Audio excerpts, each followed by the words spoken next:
when he asked me straight up, why you leave these jobs? If I put you here, don't embarrass me. You like straight up, straight to my face. And like these tears came to my eyes, but I was like, you're right. I needed to hear that. Thank you. I really appreciate it. And he was like, we gonna help you, but you need to help yourself.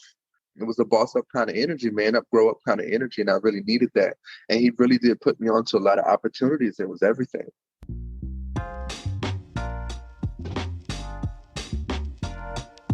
Welcome to 365 Brothers, the podcast. I'm your host, Robin Shine.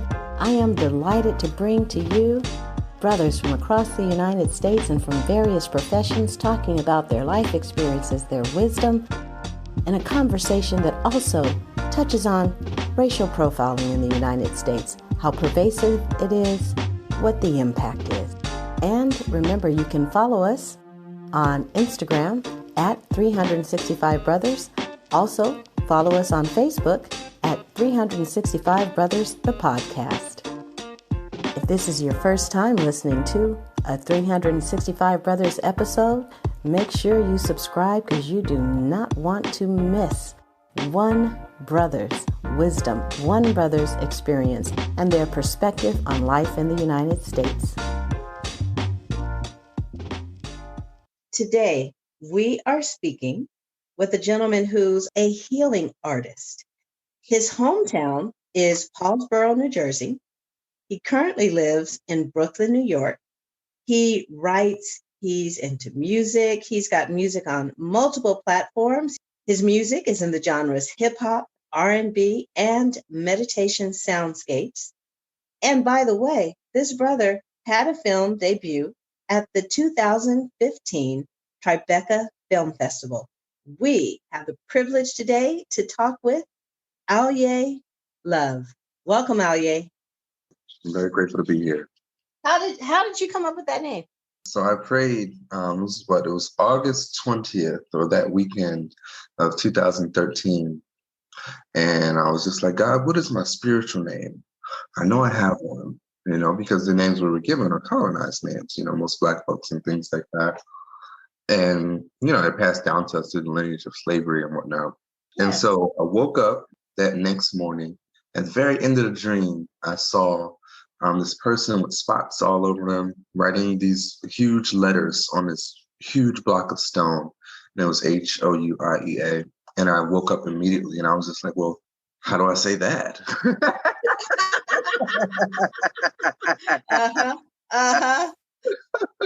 And then it was like the utterance was spoken through me. Houie. Got it. Is there anything you'd like to share about yourself to help the listeners get to know you better? So I guess what I'll add is that was one half of me. That's the artist part of me. The healing aspect is that's the spiritual stuff that really comes in. It's actually like my foundation. And I do spiritual readings daily. I also offer a few different types of energy healing therapies for folks, as well as founded Multidimensional Healing University. And we're in our third year of teaching. And I just had, got a brick and mortar for the space this year. Super duper grateful for that. Okay, well, hold on, wait a minute. Multidimensional healing. So I happen to be a Reiki master. I do a little work with some crystals. What y'all doing over there? So, Reiki is a part of that. I'm definitely a Reiki master. I've been a Reiki master since 2014. I would even say 2012 is when I first started energy healing. I didn't know it was Reiki, but I got certified in 2013.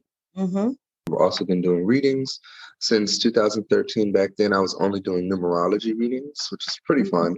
When I was studying astrology, and then I moved to higher self readings in 2014. And I just put the cards down because it just wasn't resonating with me. None of the cards were resonating anymore. Then after close to the end of 2014, I moved from my hometown to New York to be street homeless because this is where Spirit was leading me. And I felt like this was the next step. This was the next direction. And so I picked up and left. And I moved here. And then I went into the shelter system. God had called me here. And I knew that this was my place. This is where I needed to be next. And my father was a bit upset. He called my sister who lives in Brooklyn. He was like, well, you need to help him and da da da da da.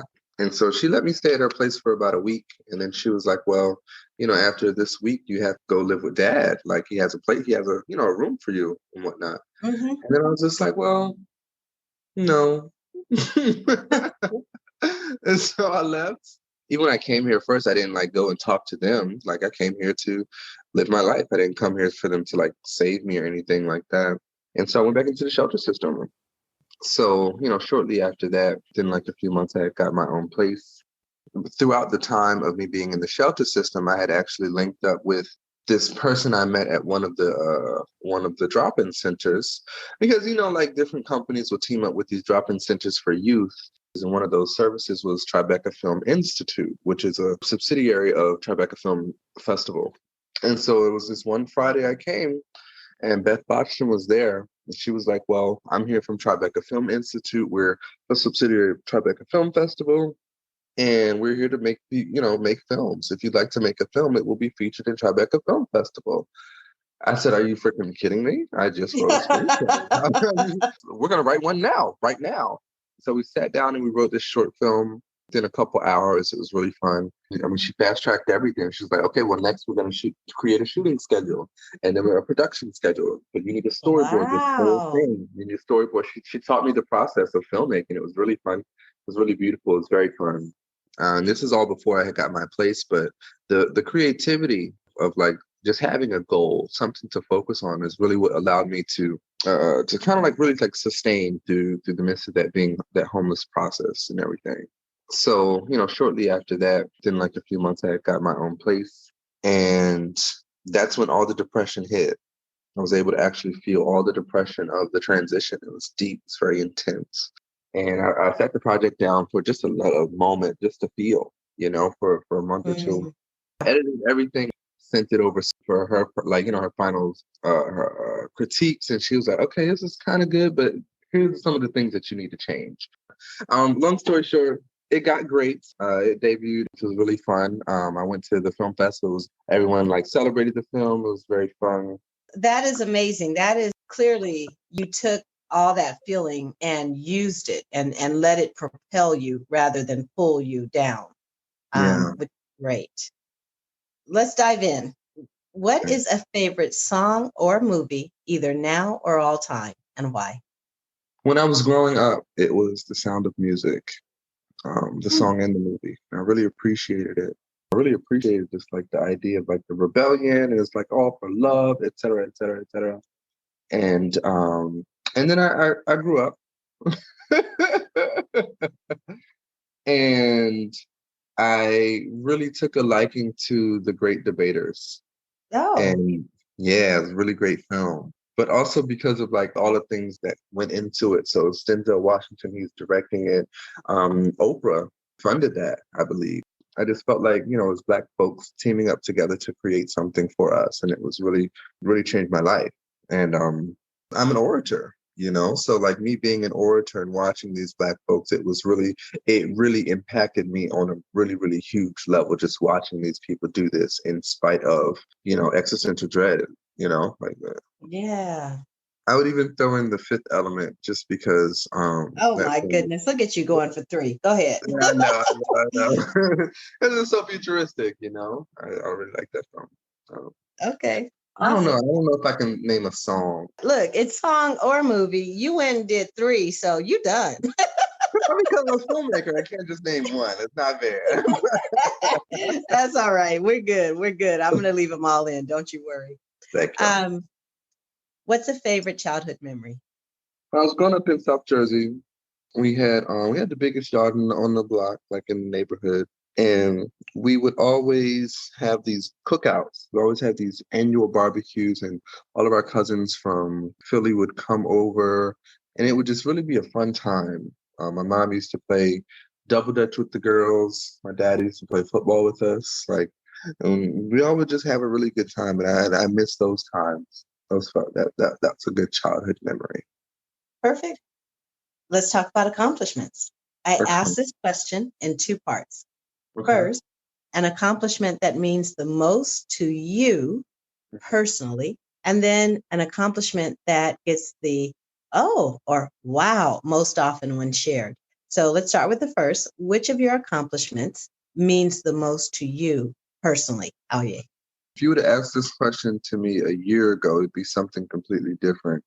But for me, to me personally, I would say it was being on the front lines of some of the protests last year, right in the midst of Washington D.C. And actually, like seeing some of the spiritual work that I was doing on those grounds, the Capitol grounds.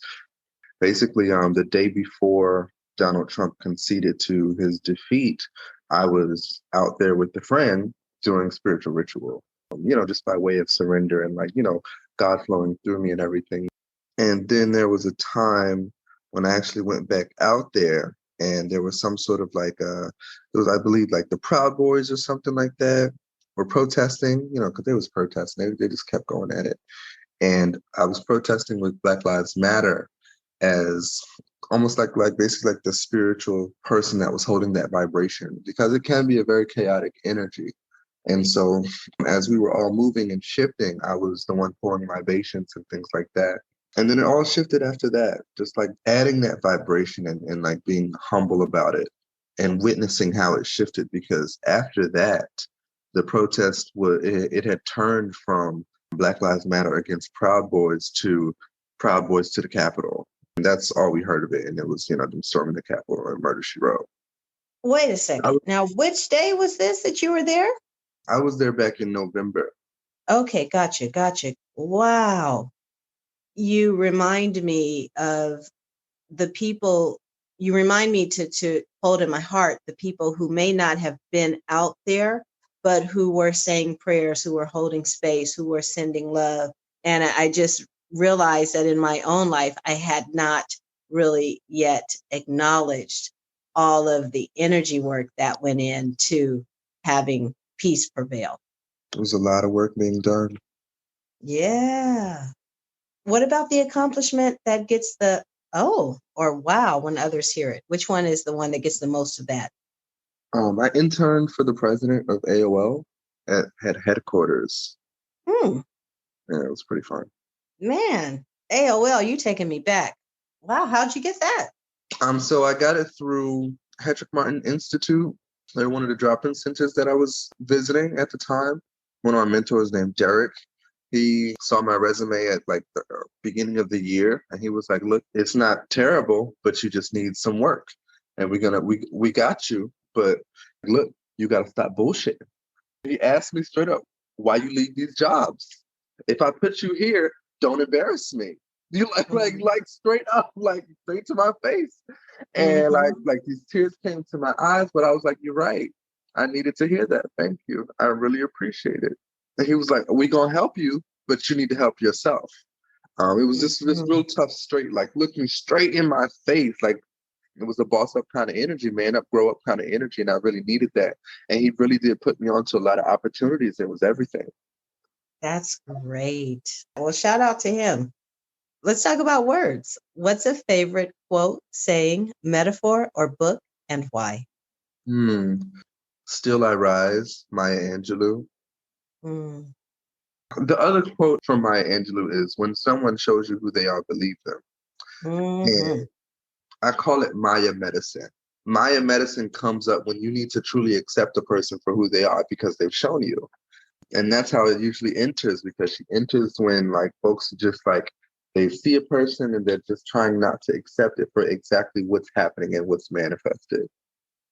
And so after you've accepted whatever it is, you got to know that still you're gonna rise. You're gonna keep going. It's like you like a plant out in nature, and what happens to plants out in nature? They get the correct amount of sunshine and rain and etc. in order for them to continue to grow. It's just a natural part of life. Yes. Should I do a book too? Look at you. I don't know. Let me know. Let me know. It says, look, it says or. Oh, okay. Okay. But look, go ahead. Give me a book. Okay. Ooh, that's a good question. I'm over here looking at you ain't even got one. I know. I would say African Holistic Health by Dr. Africa. Oh, okay. Yeah, that's a good one. That's cool. I don't think I know that book. And I like to, I got a few titles up in that area. It's a good Nice. reference. It's a really good reference book. Okay, cool. I'll have to check that out. Well, let's Mhm. talk about some experiences. Is Okay. there a person, conversation, moment, or event that stands out either as changing the trajectory of your life or had a significant impact on your life? I'm over here thinking about all these people that I've met. Which one was the first that came to mind? The first one, so yeah, you're right. You're right. It was a conversation that we had. So I'm 10 years old at the time. And my parents are arguing constantly. And like the house is in a bit of chaos in terms of like emotionally. My sister is about to go to college. She's in her senior year. They're just arguing. And some days my dad wouldn't come home. It's just like, it's a mess. And we're old enough to see what's happening. We're not stupid, you know? But they never argued in front of us. So there was this one day that he was home. It was the weekend too. It was a Saturday or a Sunday. And I was just like, okay, family meeting. And I just rounded everybody up, my dad, my mom, my sister, and we all sat in the living room and we had a conversation, a big conversation. And I cried, my sister cried, but it was that point where my parents decided to actually separate.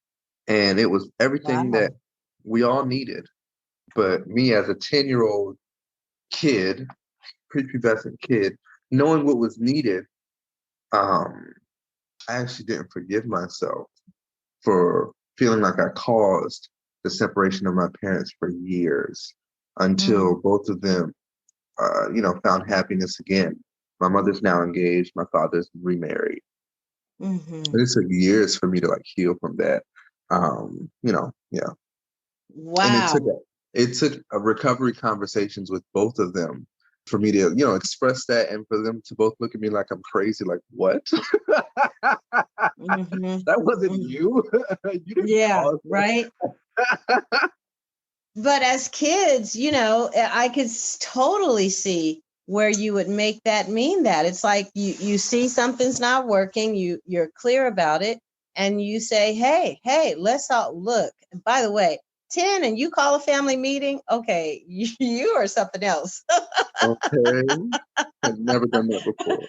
I have never heard of a 10-year-old. And I mean, I know about family meetings. I don't know if that's a Black thing or not, but I mean, when it's a family meeting, person who calls it, they serious. It's for real. Like, we gonna handle this. And you And we did that at needed 10? to. We needed to. Yeah, it was 10. It was 2001. It was February. Wow. But I also can see how as a kid, you call that meeting and then the resolution is not, I'm not going to say you had in mind what the resolution should be, but I'm going to guess it wasn't, you were not envisioning divorce. And, Mm. and so for then that to happen, I could totally see how as a kid, you would make that mean that had you not called that meeting, maybe this would have never happened. But it's, I love that your parents are like, are you kidding me? Come on now. Same reaction from both of them. Yes, of course. Of course. Wow. That's powerful. All right. Well, let me ask you this. What is a moment or event that either highlights or in some way signifies your experience as a Black man in the United States? Oof, you got these good questions. When I lived in Virginia, right off campus of Norfolk State University, was around a time where I was smoking weed really heavy. I was in depression. I had just dropped out of college. And I was making my way to 7-Eleven one day. And I had this wallet that was almost like uh, you know how some wallets are like, they fit in the size of your pocket, but like a woman's wallet is like 2 times that size. Oh, yeah. Right. Like those longer wallets, so maybe you can fit like an envelope in it. It was Yes, I know. I had one of those kind of wallets. I was just being a little flashy. And so having that kind of wallet, it doesn't fit completely into your pocket. So it hung out like half of it, a little bit half of it hung out of my back pocket. So I'm on my way to 7-Eleven. I got what I needed and I'm on my way back. And there's this guy who's like drawn to me, he's talking to me. He said, yeah, I got some weed I can sell you, da da da da, et cetera, et cetera. And I'm open to it. I smoked weed at the time. He's talking to me, he's being nice. And then he starts to like slow down with his walking. And so I slow down with my walking, like, oh, I'm gonna wait for this guy. It's weird. And then we continue walking. He's talking. But I was like, okay, well, where's the weed? I want to smell it. I want to see it. He was like, well, it's under my ball sack or whatever. I have to pull it out, et cetera, et cetera. I was like, oh, okay, that still sounds a little weird. Next thing so I have bags in my hand. I literally have like 2 bags in my hand. Next thing you know, I'm walking with 2 bags. Next thing you know, he snatches my wallet. At this time, I've run track all my life since 6th grade. So, it's very few people that are actually like quicker than me unless you're an actual athlete and you actually play like an active sport, like you actually play. Even now, like it's very few people that are like faster than me. That's just what it is. And so he snatched the wallet and he ran. And I ran after him. He wasn't expecting that. Not only was he not expecting me to run after him, he was not expecting me to be that close up on him. Like literally, I was damn near on his heels. And so we ran through like a few different yards. By this time he is exhausted. And he gets like behind this, like he goes through this yard and I run and I find him and like block him into this corner. He can't jump this gate. And so funny that I did this, but I had 2 debit cards and I put there was an expired debit card. I put that one face first. And the other one, I hid that behind this certain flap. It was so funny. And so he snatched the fake debit card. and he's laying on the ground. I'm just like, give me my wallet, and he puts his fist up like, he's about to get beat up or something like that. And I'm over here like, I didn't say this, but I'm freaking exhausted. I can see he's exhausted. He's laying on the ground. Skinny fella. He's taller than me, but I could have beat him up.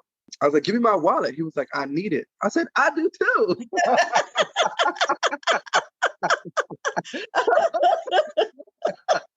Oh my gosh. Okay. So then he gives me my wallet back after he snatched the stuff out. There was no money, no cash in there or whatever. And so I take my wallet and it still has my ID and everything. And I just walk away and I leave. So then I return back to my bags because I literally had to drop my bags. And as I'm walking with my bags, he's like walking in front of me on that same street that we were on. He returns to the street and a police officer drives past. And this is what actually got me to the question, to answer this question, because this is what it's like to feel like and encompass being a Black man in America. Because in that moment, the police officer stopped at me and he said, is everything okay? And I watched the guy walking maybe 40 meters ahead of me, trying to get home because I knew he needed some money. And I looked at the police officer and I looked at the guy. I said, everything's fine. And I went home. I think I understand, but say more. Why didn't you say anything? Because I knew in that moment that he needed it. I also knew in that moment that he wasn't going to get it because it's mine. It's like the levels of, I know what the system is doing to you on every single level. I'm not going to put you in it even deeper. And what you haven't said, unless I didn't hear you say it, is that this was a brother. This was a Black man. He was Black. Yep. Right. Maybe 99% of the listeners would have understood that, but just in case there was one who wouldn't, what you're saying is you were like, I didn't ask for this experience. This guy is tripping, but I'm not going to put him in the system even further. Yeah. No, I totally get that. Can I just say, though, that story is funny. It is. It is. I think. I mean, especially the parts. I need it. I think if I wasn't as tired, I probably would have hit him. Right. Honestly, I Oh. was exhausted. Like we ran. We ran. Let me just tell you something. If you're going to do another short film, that's a good one right there. Okay. Just reenact that. Man. You're right. But You're you know, right. have them be a little bit older than you, so we really get the point where they get to the end, they're like,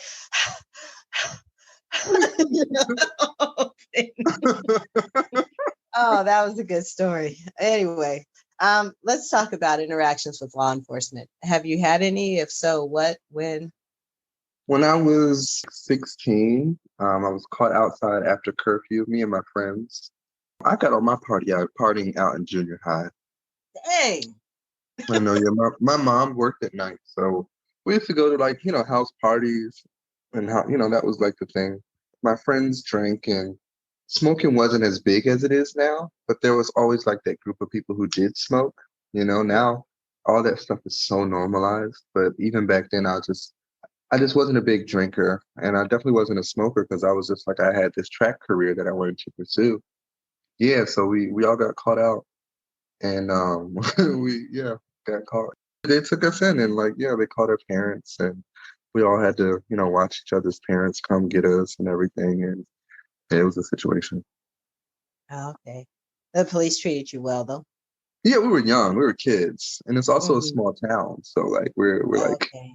And these are the same police officers that taught us DARE 5-6 years ago. You know what I'm saying? They taught us DARE. Like these are the same cops that taught us DARE. So they Yeah. knew us. They're just like, why you out here? Why? Right. Oh my gosh, that sounds. I mean, in some ways, it sounds kind of cool to be from a small town where the officers just kind of know you, and Yeah. yeah. If the United States was a woman with whom you could speak, whether she's a lover, mother, stranger, neighbor, friend, child, whatever, what would you say to her? Sit down, Karen. Please sit down. Sit down, Karen. No, you cannot see your manager. No. Just no. Go home. Sit down. Thank you.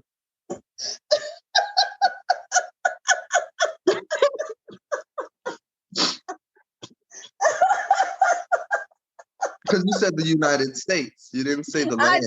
did. I mean, You didn't say North America. You said United States. I say the United States on purpose and for that very reason. Home. Get on out of here, Karen. Get on out of here. Get on out of here, Karen. Oh, that is awesome. Oh my gosh, I got to make a clip of that. Just that right there. Oh my God, that's hilarious. Houie, what is love to you? Love is everything. Love is that force. God is love. Love is that force that holds it all together. It's what makes it all possible, what makes it all worth it. It's that thing that enriches every single experience. Right. And it's that thing that when it's missing, we all know and we can feel it. It's the thing that when it's missing, then something's askew. I'd like to ask you a question that I didn't send you. I'm playing Ooh, around with questions for season 3. okay. What was a moment of profound love for you? So after my parents had divorced and my sister went off to college, it was just me, during the junior high years. And then, I'm a junior high kid. So we're like partying and not focusing on my schoolwork and just not doing my schoolwork. I hated school. And so I'm failing every class and everything. Barely made it through freshman year. And I would say maybe because of that No Child Left Behind BS. I'm in 10th grade and I'm failing. And if I stay on this track, I'm going to fail. I'm going to fail school. Mm-hmm. And I would say, so I mean, it's going to happen in dimensions. So it took an act of self-love for me to say, this isn't right. I can't do this. I need better. I can't do this. And I told my mother this. I said, I have to go live with dad because I can't do this. I can't, I'm failing. I just can't. And I cried and she held me. She said, I understand. Um, and he came up. That was a profound act of love from her, of letting me go. Mm-hmm. And then, so the first, it was self-love, and it was, her love for letting me go. And then it was also love for him coming to pick me up and letting me come and live with him without any question. Mm. And so he, we went down to Hampton, Virginia. I registered for school, and I started school there. And I believe they have like quarters or whatever. So I went from failing almost every class the end of first semester to missing honor roll by 1 C. Nice. Yeah. Wow. Just that transition. What was it about being at your dad's that made the difference? I mean, it's definitely a lot more structure. My dad's in the military, so okay. I got it. I think we all get that. Yeah. All right. Well, what is something you've learned through your profession, your training experiences, or adventures that you believe more Black men should know, but don't, knowing that whatever you say benefits all of us? Forgiveness. Just that one word, forgiveness. Forgiveness. Because forgiveness isn't saying that what was done to you is okay. Doesn't make it okay. It's not saying that, it's not giving it permission. It's not welcoming more of it. But it's actually letting it go so that you're not carrying around a vial of poison inside your body that's rotting you from the inside out, so that you can spit it back on the person whenever that time comes. That stuff the lack of forgiveness will kill you. It rots you. It changes who you are on a molecular level by not allowing yourself the full release of what happened to you. Yeah. Forgiveness. Perfect. Well, Houie, now that we've had this conversation, what did you get for yourself personally out of your participation in this conversation? I would say that I really do love my parents. I could say that I'm a lot more compassionate than I give myself credit for. Like I'm pretty compassionate. Definitely really compassionate. Yeah. That's great. I love asking brothers that. And usually it's something along the lines of them discovering or rediscovering something that they cherish about themselves, So I love that. Well, every single brother is a unique expression of God's wisdom, God's love.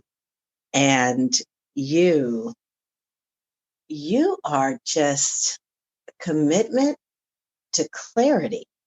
Like, you didn't use the word clarity in this interview, but almost everything you shared is about getting clear about what's important, getting clear about what's healthy, getting clear about what matters, and then going for that. So thank you for being a commitment to clarity in the world. Thank you. I appreciate that. Remember, you can follow us on Instagram at 365 Brothers. Also, follow us on Facebook at 365 Brothers, the podcast. Lastly, I just want to let you know, producing a podcast, it takes something, and I'm really grateful to have partnered with alidu.com. They make publishing easy. There's a link in the show notes for anyone who either has a podcast or is thinking about a podcast. You don't need to learn all that sound balancing and compression. Save all that. Use your time for what matters: interviewing and sharing the stories that your podcast brings. Thank you for listening to 365 Brothers. I certainly hope you enjoyed the episode. I encourage you to subscribe. Please leave a review. I want to know what you think. Also, if you know someone who would be a fantastic guest for 365 Brothers, please direct them to our website, 365brothers.com. You'll also find all the episodes there, 365brothers.com, and your support is welcome. And remember, to listen is to love.